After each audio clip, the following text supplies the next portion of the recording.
Last week we told you about the dangers of mosquitoes carrying the West Nile virus. This week we move on to another summer threat, and this one may be an epidemic that is going unnoticed.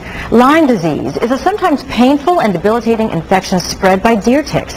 As Elizabeth Cohen reports, the medical community is split on how to approach the disease. There's no medicine. This was Mandy Hughes 3 years ago.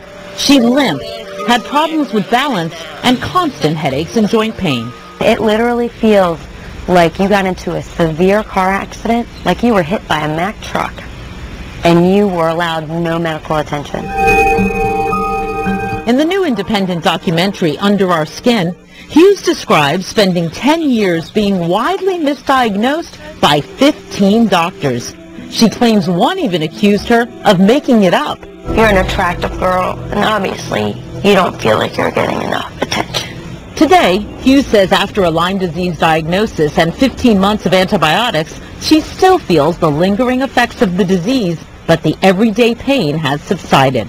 Have a seat in here. Some Lyme specialists worry that many patients like Hughes are misdiagnosed. My view is we have an epidemic of Lyme disease. Patients don't always have the classic Lyme symptoms, like a bullseye rash or swollen joints. Physician may not think of Lyme disease, may not test for Lyme disease, and therefore a person may be infected for months, maybe even years, without knowing it. Fallon says even the standard blood test fails to detect the infection at least 20% of the time. If untreated, doctors say, Lyme can be crippling. The disability associated with Lyme disease is worse than a disability that you might see with someone after a heart attack. That's why Hughes says she's grateful a doctor finally caught her Lyme disease. I was upset that it was allowed to go so far before I could get help, and that so much of my freedom in my life had been taken from me during that time.